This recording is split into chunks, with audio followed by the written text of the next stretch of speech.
5 సంవత్సరాలుగా ఒక ప్రధాన అర్చకుడిగా, వంశపారంపర్య ప్రధాన అర్చకుడిగా, ఆగమ సలహాదారుగా మా పెద్దలు చూపిన ద్రోవలో నేను నడుస్తూ స్వామివారికి ఎటువంటి అసౌకర్యం కలగకుండా ఆరాధనలు జరగడంలో నేను చాలా ప్రత్యేకమైన శ్రద్ధ వహించి ఏదైనా అపచారం జరిగినప్పుడు అది అధికారుల దృష్టికి తీసుకువెళ్ళి దానిని సరిచేయడానికి వాళ్లకు సరైన సలహాలు ఇచ్చి స్వామివారిని ప్రసన్నం చేసుకోవడం కోసం ఎంతో ప్రయత్నం చేశాను. మనకు అన్నం పెట్టే దేవుడికి మనం శుచిగా, శుభ్రంగా, తాజాగా ప్రసాదాలు తయారు చేసి స్వామివారికి నివేదన చేయడం అనేది మనం భక్తులు ఎన్నో జన్మల్లో చేసుకున్న మహాపుణ్యం. కానీ అందులోనే కల్తీలు జరగడం, స్వామివారికి సరైన వేళల్లో సరైన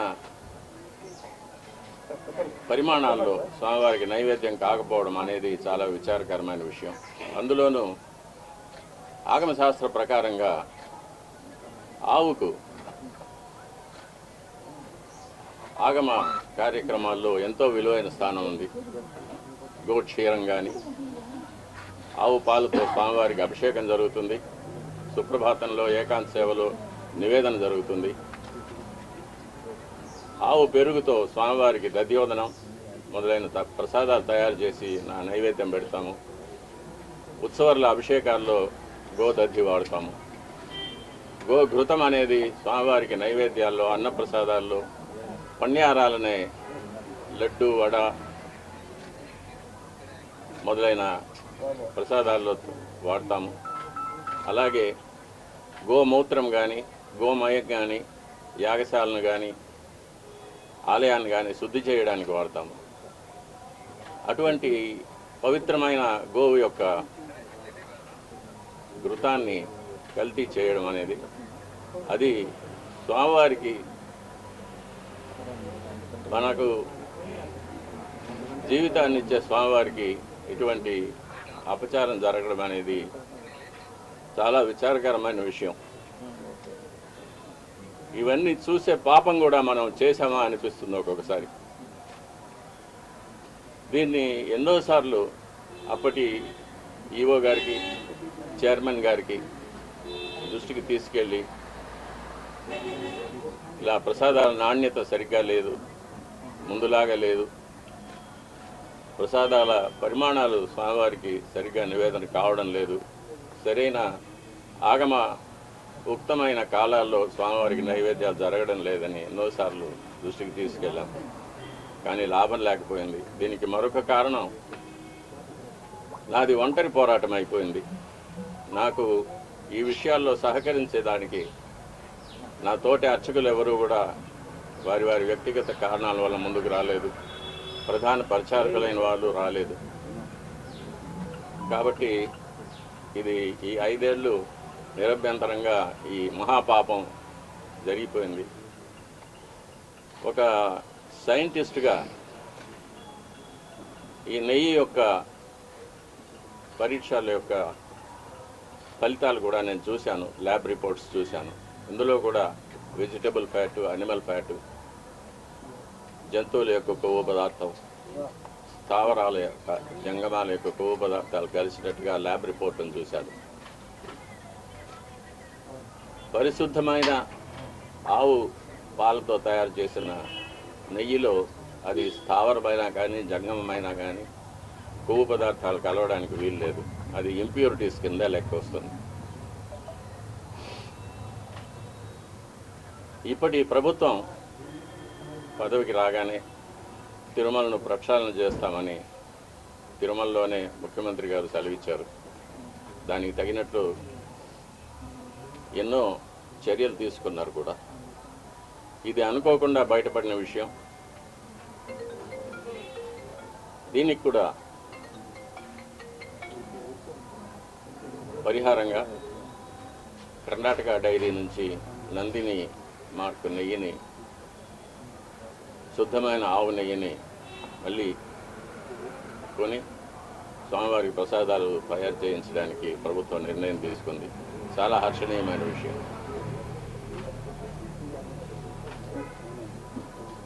ఈ విషయంలో ముఖ్యమంత్రి గారికి విన్నపం, స్వామివారి మీద విశేషమైన భక్తి ఉన్నవారికి, ఆగమ శాస్త్రం మీద, మన సాంప్రదాయాల మీద గౌరవం ఉన్నవారికి తిరుమలలో సేవ చేయడానికి అవకాశం కల్పించవలసిందిగా కోరుతున్నాను. ఆచార పరమో ధర్మ ధర్మస్య ప్రభు అచ్యుత అని గీతలో కృష్ణ పరమాత్మ చదివించారు. వైఖాన సాగమోక్తంగా జరిగే దేవాలయాలు ఎన్ని ఉన్నా కూడా ప్రతి దేవాలయానికి కొన్ని నిర్దిష్టమైన ఆచార వ్యవహారాలు ఉంటాయి. అటువంటి ఆచారాలు కాపాడడమే పరమధర్మం అనేది గీత ఉపదేశం. మన శ్రీవారి దేవాలయంలో అటువంటి విశేషమైన ఆచారాలు ఎన్నో ఉన్నాయి. అటువంటి ఆచారాలన్నింటినీ కూడా మనం మరి పెద్దలు ఎలా మనకు కాపాడి ఇచ్చారో అదేవిధంగా కాపాడి ముందు తరాల వాళ్ళకు మనం అందజేయాలి. ఈ నెయ్యి కల్తీ మీద సరైన విచారణ జరిపించాలి, చర్యలు తీసుకోవాలి.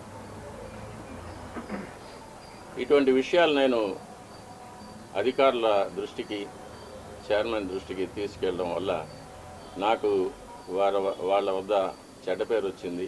అందువల్ల నన్ను చాలా హింసలు పెట్టారు. ఎన్నో చట్టవిరోధమైన ఎన్నో కేసులు నా మీద బనాయించి నన్ను కోర్టుల చుట్టూ తిప్పారు, ఇప్పుడు తిప్పుతున్నారు.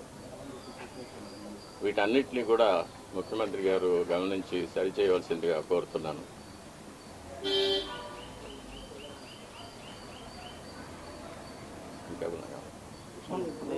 గత ఈవోగా పనిచేసినటువంటి ఎల్వి సుబ్రహ్మణ్యం తిరుమలలో అపచారం జరిగింది. ఏదైతే ఆ నెయ్యి ట్యాంకర్లు కానీ పోర్టు మొత్తం శుభ్రం చేసి సంప్రోక్షణ చేసి తర్వాత ప్రసాదాలు తయారీ చేయాలని చెప్పారు. వైఖాన సాగమ శాస్త్ర ప్రకారంగా తిరుమలలో అపచారాలు జరిగితే వాటికి ఎన్నో విధాలైన శుద్ధీకరణ కార్యక్రమాలు చెప్పబడి ఉంది. లఘు సంప్రోక్షణాలను కానీ, జల సంప్రోక్షణాలను కానీ, పూర్తిగా పుణ్యావాచనం మాత్రం చేయడం కానీ, లేక మహాసంప్రోక్షణలు చేయడం కానీ, ఆయా అపచారాల యొక్క పరిమితిని బట్టి, ఆయా అపచారాల యొక్క లక్షణాలని బట్టి దాన్ని ఆగమ శాస్త్రం నిర్ణయిస్తుంది. దీనికి మనం ఆగమ శాస్త్ర నిపుణుల వద్ద అభిప్రాయం తీసుకోవాల్సి ఉంటుంది. కానీ ఇప్పుడు ఉన్న